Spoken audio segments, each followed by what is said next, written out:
Hi hello ಎಲ್ರಿಗೂ ನಮಸ್ಕಾರ. Welcome to ಕರಾವಳಿ ಸ್ವಾದ. ಇವತ್ತಿನ ವಿಡಿಯೋದಲ್ಲಿ ಆಲೂಗಡ್ಡೆ ಬೋಂಡನ ಮಾಡಿ ತೋರಿಸ್ತಾ ಇದ್ದೀನಿ. ಬಿಸಿ ಬಿಸಿ ಟೀ ಜೊತೆ ಈ ರೀತಿ ಆಲೂಗಡ್ಡೆ ಬೋಂಡ ಇದ್ರಂತೂ ತುಂಬಾ ಸೂಪರ್ ಆಗಿರುತ್ತೆ. ಬನ್ನಿ ಮಾಡುವ ವಿಧಾನ ನೋಡೋಣ. ಮೊದಲಿಗೆ ಆಲೂಗಡ್ಡೆನ ಬೇಯಿಸ್ಕೋಬೇಕು. ನಾನಿಲ್ಲಿ ಅರ್ಧ kg ಆಗುವಷ್ಟು ಆಲೂಗಡ್ಡೆನ ಚೆನ್ನಾಗಿ ವಾಶ್ ಮಾಡಿ ನೋಡಿ ಈ ರೀತಿ ಸ್ಟ್ರೈನರ್ಗೆ ಹಾಕಿ ಬೇಯಿಸ್ಕೋತಾ ಇದ್ದೀನಿ. ಬೇಗ ಆಗಬೇಕು ಅಂದರೆ ಕುಕ್ಕರಲ್ಲಿ ಕೂಡ ಬೇಯಿಸ್ಕೋಬಹುದು. 10 ರಿಂದ 12 ನಿಮಿಷ ಆಲೂಗಡ್ಡೆನ ಚೆನ್ನಾಗಿ ಬೇಯಿಸ್ಕೊಂಡಾದ್ಮೇಲೆ ಬೆಂದಿದೆ ಇಲ್ಲ ಅಂತ ಚೆಕ್ ಮಾಡ್ಕೊಳ್ಳೋಣ. ನೋಡಿ ಆಲೂಗಡ್ಡೆ ಚೆನ್ನಾಗಿ ಬೆಂದಿದೆ. ಸ್ಟವ್ನ ಆಫ್ ಮಾಡಿ ಇದನ್ನು ಇವಾಗ ಹೊರಗಡೆ ತೆಗೆದು ಸ್ವಲ್ಪ ತಣಿಲಿಕ್ಕೆ ಬಿಡೋಣ. ಸ್ವಲ್ಪ ತಣದ ಮೇಲೆ ನೀಟಾಗಿ ಆಲೂಗಡ್ಡೆ ಸಿಪ್ಪೆನೆಲ್ಲ ತೆಕ್ಕೋತಾ ಇದ್ದೀನಿ. ನೋಡಿ ಈ ರೀತಿ ಸಿಪ್ಪೆನೆಲ್ಲ ತೆಗೆದು ಆಲೂಗಡ್ಡೆನೆಲ್ಲ ಒಂದು ಪ್ಲೇಟಿಗೆ ಹಾಕಿಟ್ಕೊಂಡಿದ್ದೀನಿ. ನಂತರ ಇದನ್ನು ಸ್ವಲ್ಪ ಮ್ಯಾಶ್ ಮಾಡ್ಕೋಬೇಕು. ನೋಡಿ ಈ ರೀತಿ ಮ್ಯಾಶರ್ ತೊಗೊಂಡು ಆಲೂಗಡ್ಡೆನೆಲ್ಲ ಮ್ಯಾಶ್ ಮಾಡ್ಕೋತಾ ಇದ್ದೀನಿ. ಬೌಲ್ ಅಥವಾ ಗ್ಲಾಸ್ ಸಹಾಯದಿಂದನೂ ಕೂಡ ಮ್ಯಾಶ್ ಮಾಡ್ಕೋಬಹುದು. ನೋಡಿ ಈ ರೀತಿ ಮ್ಯಾಶ್ ಮಾಡಿಕೊಂಡು ಇದನ್ನು ಇವಾಗ ಸೈಡಲ್ಲಿ ಎತ್ತಿಟ್ಕೋತಾ ಇದ್ದೀನಿ. ನೆಕ್ಸ್ಟ್ ಇವಾಗ ಆಲೂಗಡ್ಡೆ ಬೋಂಡ ಮಾಡಲಿಕ್ಕೆ ಸ್ಟಫಿಂಗ್ನ ಹೇಗೆ ರೆಡಿ ಮಾಡೋದಂತ ನೋಡೋಣ. ಸ್ಟವ್ ಮೇಲೆ ಒಂದು ಪ್ಯಾನ್ ಇಟ್ಟು 2 ಚಮಚ ಆಗುವಷ್ಟು ಎಣ್ಣೆ ಹಾಕೋತಾ ಇದ್ದೀನಿ. ಎಣ್ಣೆ ಬಿಸಿ ಆದಮೇಲೆ ಸ್ವಲ್ಪ ಸಾಸಿವೆ, ಹಾಗೆ ಒಂದು 1/4 ಚಮಚ ಆಗುವಷ್ಟು ಜೀರಿಗೆ, 1 ಚಮಚ ಆಗುವಷ್ಟು ಕಡಲೆಬೇಳೆನ ಹಾಕೋತಾ ಇದ್ದೀನಿ. ಗ್ಯಾಸ್ನ ಕಡಿಮೆ ಉರಿಯಲ್ಲಿಟ್ಟು ಕಡಲೆಬೇಳೆ ಸ್ವಲ್ಪ ಕ್ರಿಸ್ಪಿ ಆಗೋ ತನಕ ಹುರ್ಕೋಬೇಕು. ಕಡಲೆಬೇಳೆ ಹಾಕೋದ್ರಿಂದ ಬೋಂಡ ತಿನ್ನುವಾಗ ಅಲ್ಲಲ್ಲಿ ಬಾಯಿಗೆ ಸಿಕ್ಕು ತಿನ್ನಲಿಕ್ಕೆ ತುಂಬಾ ರುಚಿಯಾಗಿರುತ್ತೆ. ನಂತರ ಖಾರಕ್ಕೆ ಚಿಕ್ಕದಾಗಿ ಕಟ್ ಮಾಡಿರೋ ಹಸಿಮೆಣಸಿನ್ಕಾಯಿನ ಹಾಕೋತಾ ಇದ್ದೀನಿ. ಹಸಿಮೆಣಸಿನ್ಕಾಯಿ ಪೇಸ್ಟ್ ಮಾಡಿ ಕೂಡ ಹಾಕೋಬಹುದು. ಖಾರ ನೋಡಿಕೊಂಡು ಹಸಿಮೆಣಸಿನ್ಕಾಯಿನ ಸೇರಿಸ್ಕೊಳ್ಳಿ. ನಂತರ ಚಿಕ್ಕದಾಗಿ ಕಟ್ ಮಾಡಿರೋ ಸ್ವಲ್ಪ ಕರಿಬೇವು, ಹಾಗೆ ಚಿಕ್ಕದಾಗಿ ತುರ್ಕೊಂಡಿರೋ ಸ್ವಲ್ಪ ಶುಂಠಿನ ಹಾಕೋತಾ ಇದ್ದೀನಿ. ಶುಂಠಿ ನಾನು ಸ್ವಲ್ಪ ಜಾಸ್ತಿ ಪ್ರಮಾಣದಲ್ಲಿ ಹಾಕೋತಾ ಇದ್ದೀನಿ, ಫ್ಲೇವರ್ ಚೆನ್ನಾಗಿರುತ್ತೆ. ಶುಂಠಿನ ಪೇಸ್ಟ್ ಮಾಡಿ ಕೂಡ ಹಾಕೋಬಹುದು. ಇದೆಲ್ಲವನ್ನು ಸ್ವಲ್ಪ ಫ್ರೈ ಮಾಡಿಕೊಂಡು ನಂತರ ಇದಕ್ಕೆ 1/4 ಚಮಚ ಆಗುವಷ್ಟು ಅರಿಶಿನ ಪೌಡ್ರ್ ಹಾಕೋತಾ ಇದ್ದೀನಿ. ಅರಿಶಿನ ಪೌಡ್ರ್ ಹಾಕಿ ಚೆನ್ನಾಗಿ ಇದನ್ನು ಮಿಕ್ಸ್ ಮಾಡ್ಕೊಳ್ಳಿ. ನಂತರ 1 ಚಮಚ ಆಗುವಷ್ಟು ಉಪ್ಪು ಹಾಕೋತಾ ಇದ್ದೀನಿ. ಉಪ್ಪು ಹಾಕಿ ಚೆನ್ನಾಗಿ ಒಂದ್ಸಲ ಮಿಕ್ಸ್ ಮಾಡಿಕೊಂಡು ನಂತರ ಮ್ಯಾಶ್ ಮಾಡಿ ಇಟ್ಕೊಂಡಿರೋ ಆಲೂಗಡ್ಡೆನ ಹಾಕೋಬೇಕು. ಮೊದಲಿಗೆ ಸ್ವಲ್ಪನೇ ಉಪ್ಪು ಹಾಕ್ಕೊಂಡಿದ್ದೀನಿ. ಉಪ್ಪು ಕಡಿಮೆ ಆದರೆ ಆಮೇಲೆ ಸೇರಿಸ್ಕೋಬಹುದು. ನಂತರ ಚಿಕ್ಕದಾಗಿ ಕಟ್ ಮಾಡಿರೋ ಸ್ವಲ್ಪ ಕೊತ್ತಂಬರಿ ಸೊಪ್ಪನ್ನು ಹಾಕೋತಾ ಇದ್ದೀನಿ. ಇದಿಷ್ಟನ್ನು ಹಾಕಿ ಚೆನ್ನಾಗಿ ಮಿಕ್ಸ್ ಮಾಡ್ಕೊಳ್ಳಿ. ಆಲೂಗಡ್ಡೆಗೆ ಖಾರ ಎಲ್ಲ ಚೆನ್ನಾಗಿ ಮಿಕ್ಸ್ ಆಗಲಿ. ಸ್ವಲ್ಪ ಸೊಪ್ಪು ಅನಿಸ್ತಾ ಇರೋದ್ರಿಂದ ಇನ್ನು ಸ್ವಲ್ಪ ಉಪ್ಪು ಹಾಕೋತಾ ಇದ್ದೀನಿ. ಚೆಕ್ ಮಾಡಿಕೊಂಡು ಉಪ್ಪು ಬೇಕಿದ್ರಷ್ಟೇ ಸೇರಿಸ್ಕೊಳ್ಳಿ. ಉಪ್ಪು ಹಾಕಿ ಚೆನ್ನಾಗಿ ಇದನ್ನು ಮಿಕ್ಸ್ ಮಾಡ್ಕೋತಾ ಇದ್ದೀನಿ. ನಂತರ ಸ್ಟವ್ನ ಆಫ್ ಮಾಡಿ ಕೊನೆಗೆ ಸ್ವಲ್ಪ ನಿಂಬೆ ರಸನ ಹಾಕೋಬೇಕು. ನಾನಿಲ್ಲಿ ಅರ್ಧ ಚಮಚ ಆಗುವಷ್ಟು ನಿಂಬೆ ರಸನ ಹಾಕ್ಕೊಂಡು ಚೆನ್ನಾಗಿ ಮಿಕ್ಸ್ ಮಾಡ್ಕೋತಾ ಇದ್ದೀನಿ. ನಿಂಬೆ ರಸ ಹಾಕೋದ್ರಿಂದ ಬೋಂಡಾ ಟೇಸ್ಟ್ ತುಂಬಾ ಚೆನ್ನಾಗಿ ಬರುತ್ತೆ. ನೋಡಿ ಈ ರೀತಿ ತುಂಬಾ ಈಸಿಯಾಗಿ ಬೋಂಡಾ ಮಾಡಲಿಕ್ಕೆ ಸ್ಟಫಿಂಗ್ನ ರೆಡಿ ಮಾಡ್ಕೊಂಡ್ರೆ ಆಯಿತು. ನೋಡಿ ಸ್ವಲ್ಪ ತಣದ ಮೇಲೆ ಇದನ್ನು ಉಂಡೆನ ಮಾಡ್ಕೋಬೇಕು. ನಿಮಗೆ ಬೋಂಡ ಯಾವ ಸೈಜಲ್ಲಿ ಬೇಕು ಅಂತ ನೋಡಿಕೊಂಡು ಫಸ್ಟ್ ಸ್ಟಫಿಂಗ್ನ ತೊಗೊಂಡು ಉಂಡೆನ ಮಾಡಿಕೊಂಡ್ರೆ ಆಯಿತು. ನಾನಿಲ್ಲಿ ಈ ಸೈಜಲ್ಲಿ ಉಂಡೆನ ಮಾಡ್ಕೋತಾ ಇದ್ದೀನಿ. ಇದೇ ರೀತಿ ಎಲ್ಲ ಉಂಡೆನೂ ಮಾಡಿಟ್ಕೊಂಡಿದ್ದೀನಿ. ನಂತರ ಇದನ್ನು ಎಣ್ಣೆಲಿ ಬಿಡಲಿಕ್ಕೆ ಹಿಟ್ಟನ್ನು ರೆಡಿ ಮಾಡ್ಕೋಬೇಕು. ಒಂದು ಮಿಕ್ಸಿಂಗ್ ಬೌಲ್ ತೊಗೊಂಡು 1 ಕಪ್ ಆಗುವಷ್ಟು ಕಡಲೆ ಹಿಟ್ಟು, 2 ಚಮಚ ಆಗುವಷ್ಟು ಅಕ್ಕಿ ಹಿಟ್ಟು ಹಾಕೋತಾ ಇದ್ದೀನಿ. ನಂತರ 1/4 ಚಮಚ ಆಗುವಷ್ಟು ಚಿಲ್ಲಿ ಪೌಡರ್, ಹಾಗೆ 1/4 ಚಮಚ ಆಗುವಷ್ಟು ಅಜ್ವೈನ್ ಕೂಡ ಹಾಕೋತಾ ಇದ್ದೀನಿ. ಹಾಗೆ ಸ್ವಲ್ಪ ಇಂಗನ್ನು ಕೂಡ ಹಾಕೋತಾ ಇದ್ದೀನಿ. ನಂತರ ರುಚಿಗೆ ತಕ್ಕಷ್ಟು ಉಪ್ಪು, 1/4 ಚಮಚ ಆಗುವಷ್ಟು ಅಡುಗೆ ಸೋಡಾ ಹಾಕೋತಾ ಇದ್ದೀನಿ. ಅಡುಗೆ ಸೋಡಾ ಹಾಕೋದ್ರಿಂದ ಬೋಂಡ ಚೆನ್ನಾಗಿ ಉಬ್ಬಿ ಬರುತ್ತೆ. ಇದಿಷ್ಟನ್ನು ಹಾಕಿ ಸ್ವಲ್ಪ ನೀರು ಹಾಕ್ಕೊಂಡು ಚೆನ್ನಾಗಿ ಮಿಕ್ಸ್ ಮಾಡ್ಕೋಬೇಕು. ಮೊದಲಿಗೆ ಸ್ವಲ್ಪ ನೀರು ಹಾಕ್ಕೊಂಡು ಚೆನ್ನಾಗಿ ಮಿಕ್ಸ್ ಮಾಡ್ಕೊಳ್ಳಿ. ಒಂದೇ ಸಲ ಜಾಸ್ತಿ ನೀರು ಹಾಕಿದರೆ ಹಿಟ್ಟು ತೆಳ್ಳಗಾಗೋ ಚಾನ್ಸಸ್ ಇರುತ್ತೆ. ನೋಡಿ ಈ ರೀತಿ ಚುರುಚುರಿ ನೀರು ಹಾಕ್ಕೊಂಡು ಹಿಟ್ಟನ್ನು ಚೆನ್ನಾಗಿ ಕಲಿಸ್ಕೋಬೇಕು. ಗಂಟಿಲ್ದಿ ಚೆನ್ನಾಗಿ ಈ ರೀತಿ ಮಿಕ್ಸ್ ಮಾಡ್ಕೊಳ್ಳಿ. ಹಿಟ್ಟು ತೆಳ್ಳಗಾದರೆ ಎಣ್ಣೆಲಿ ಬಿಟ್ಟಿದ ತಕ್ಷಣ ಸ್ಟಫಿಂಗ್ ಹೊರಗಡೆ ಬಂದುಬಿಡುತ್ತೆ. ಹಾಗೆ ಹಿಟ್ಟು ದಪ್ಪ ಮಾಡಿಕೊಂಡ್ರೆ ಬರೀ ಹಿಟ್ಟೆ ತಿಂದಂಗೆ ಆಗುತ್ತೆ. ನೋಡಿ ಹಿಟ್ಟು ಈ ಹದದಲ್ಲಿರಬೇಕು. ಈ ರೀತಿ ಇದ್ದರೆ ಬೋಂಡ ತುಂಬಾ ಪರ್ಫೆಕ್ಟಾಗಿ ಬರುತ್ತೆ. ನೆಕ್ಸ್ಟ್ ಇವಾಗ ಒಂದು ಉಂಡೆನ ತೊಗೊಂಡು ನೋಡಿ ಈ ರೀತಿ ಹಿಟ್ಟಲ್ಲಿ ಅದ್ದಿ ಎಣ್ಣೆಲಿ ಬಿಟ್ಟರೆ ಆಯಿತು. ತುಂಬಾ ಈಸಿಯಾಗಿ ಮಾಡ್ಕೋಬಹುದು. ಎಣ್ಣೆ ಆಲ್ರೆಡಿ ಕಾಯ್ಲಿಕ್ಕೆ ಇಟ್ಟಿದೆ. ಎಣ್ಣೆ ಮೀಡಿಯಮ್ ಆಗಿ ಕಾದ ಮೇಲೆ ಒಂದೊಂದೇ ಎಣ್ಣೆಲಿ ಬಿಟ್ಟು ಫ್ರೈ ಮಾಡಿಕೊಂಡ್ರೆ ಆಯಿತು. ಗ್ಯಾಸ್ನ ಮಧ್ಯಮ ಉರಿಯಲ್ಲಿ ಇಟ್ಕೊಂಡು ಫ್ರೈ ಮಾಡ್ಕೋಬೇಕು. ಹೈ ಫ್ಲೇಮಲ್ಲಿ ಇಟ್ಟರೆ ಬೇಗ ಕಪ್ಪಗಾಗ್ಬಿಡುತ್ತೆ. ಆಲೂ ಬೋಂಡನ ತುಂಬ ಹೊತ್ತೇನು ಫ್ರೈ ಮಾಡ್ಕೋಬೇಕಂತಿಲ್ಲ. ಹೊರಗಡೆಯಿಂದ ಇದು ಫ್ರೈ ಆದರೆ ಸಾಕು. ಹಾಕಿದ ತಕ್ಷಣ ಮಗ್ಚಾಕ್ಲಿಕ್ಕೆ ಹೋಗಬೇಡಿ. 1 ನಿಮಿಷ ಆದಮೇಲೆ ನೋಡಿ ಈ ರೀತಿ ತಿರುಗಿಸ್ತಾನೆ ಮಗ್ಚಾಕೊಂಡು ಫ್ರೈ ಮಾಡ್ಕೊಳ್ಳಿ. ಎಲ್ಲ ಕಡೆ ಚೆನ್ನಾಗಿ ಫ್ರೈ ಆಗಲಿ. ಹೊಂಬಣ್ಣ ಬರೋ ತನಕ ಎಲ್ಲ ಕಡೆ ಚೆನ್ನಾಗಿ ಫ್ರೈ ಮಾಡಿಕೊಂಡು ಎಣ್ಣೆಯಿಂದ ತೆಗೆದ್ರೆ ಆಯಿತು. ನೋಡಿ ಇದಾಗಿದೆ, ಎಣ್ಣೆಯಿಂದ ತೆಗಿತಾ ಇದ್ದೀನಿ. ನೋಡಿ ಆಲೂ ಬೋಂಡ ಎಷ್ಟು ಚೆನ್ನಾಗಿ ಬಂದಿದೆ ಅಂತ.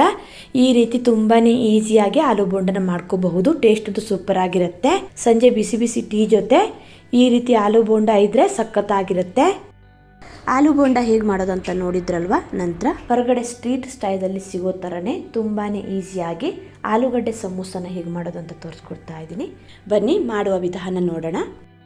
ಮೊದಲಿಗೆ ಹಿಟ್ಟು ಕಲಿಸ್ಕೊಳ್ಳಿಕ್ಕೆ ಒಂದು ಮಿಕ್ಸಿಂಗ್ ಬೌಲ್ ತೊಗೊಂಡು 2 ಕಪ್ ಆಗುವಷ್ಟು ಮೈದಾ ಹಿಟ್ಟು ಹಾಕೋತಾ ಇದ್ದೀನಿ. ಒಂದು ವೇಳೆ ನಿಮಗೆ ಮೈದಾ ಹಿಟ್ಟು ಬೇಡ ಅಂತಂದರೆ ಮೈದಾ ಹಿಟ್ಟು ಬದಲು ಗೋಧಿ ಹಿಟ್ಟು ಕೂಡ ಬಳಸಬಹುದು, ಅಥವಾ 1 ಕಪ್ ಮೈದಾ ಹಿಟ್ಟು 1 ಕಪ್ ಗೋಧಿ ಹಿಟ್ಟು ಕೂಡ ಬಳಸಬಹುದು. ಅರ್ಧ ಚಮಚ ಉಪ್ಪು ಹಾಗೆ ಒಂದು ಅರ್ಧ ಚಮಚ ಆಗುವಷ್ಟು ಓಂ ಕಾಳನ್ನು ಸ್ವಲ್ಪ ಕ್ರಷ್ ಮಾಡಿ ಹಾಕೋತಾ ಇದ್ದೀನಿ. ಫ್ಲೇವರ್ ಚೆನ್ನಾಗಿ ಬಿಟ್ಕೊಳ್ಳುತ್ತೆ. ನಂತರ ಸ್ವಲ್ಪ ಇದನ್ನು ಮಿಕ್ಸ್ ಮಾಡಿಕೊಂಡು ಒಂದು 3 ಚಮಚ ಆಗುವಷ್ಟು ತುಪ್ಪ ಹಾಕೋತಾ ಇದ್ದೀನಿ. ತುಪ್ಪನ ಸ್ವಲ್ಪ ಬಿಸಿ ಮಾಡಿ ಹಾಕ್ಕೊಂಡಿದ್ದೀನಿ.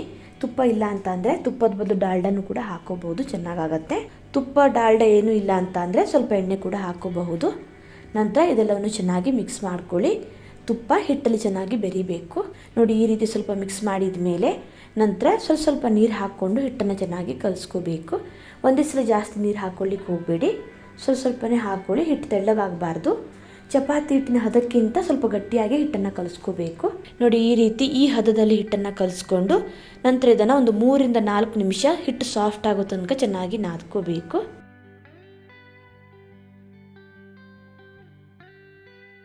ನೋಡಿ, ಈ ರೀತಿ ಚಪಾತಿ ಹಿಟ್ಟಿನ ಹದಕ್ಕಿಂತ ಸ್ವಲ್ಪ ಗಟ್ಟಿಯಾಗಿ ಹಿಟ್ಟನ್ನು ಕಲಿಸ್ಕೋಬೇಕು.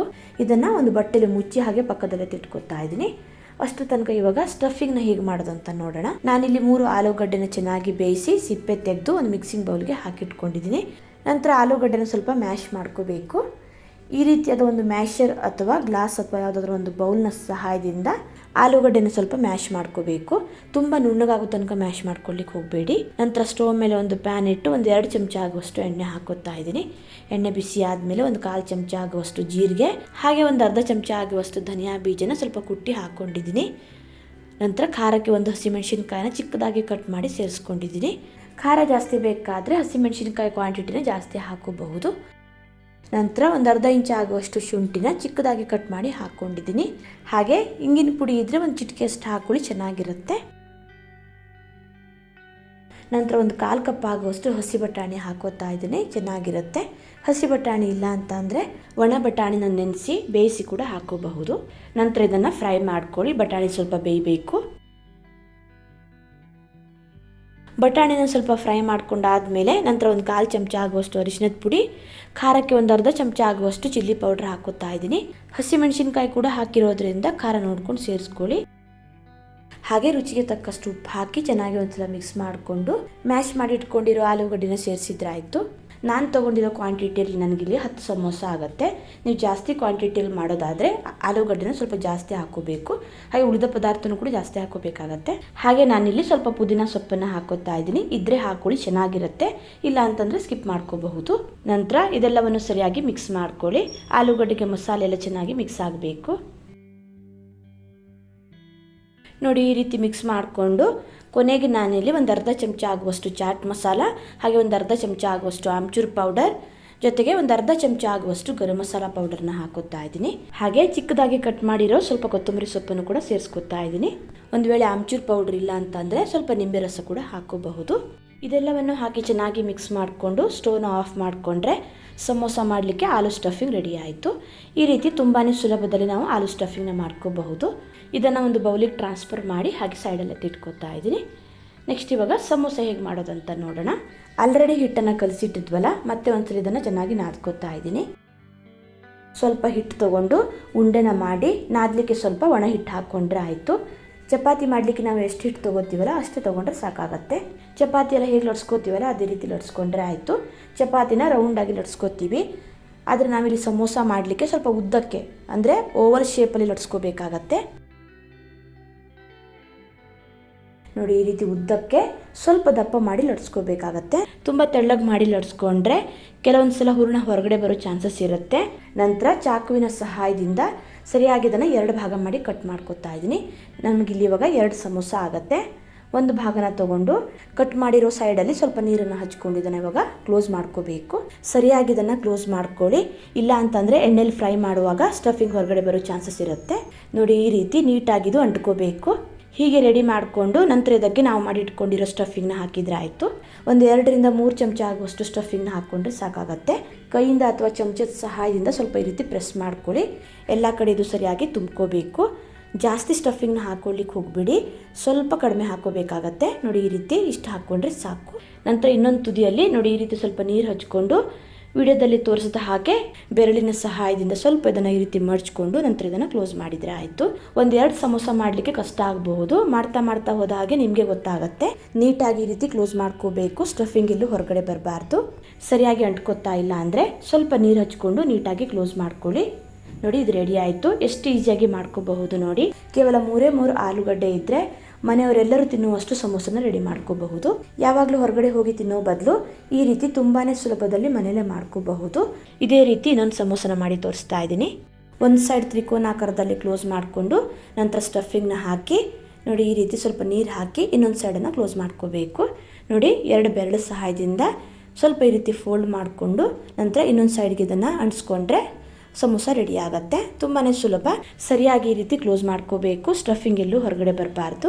ನೋಡಿ ಇದು ಕೂಡ ರೆಡಿ ಆಯಿತು. ಎಷ್ಟು ಈಸಿಯಾಗಿ ಮಾಡ್ಕೋಬಹುದಲ್ವಾ.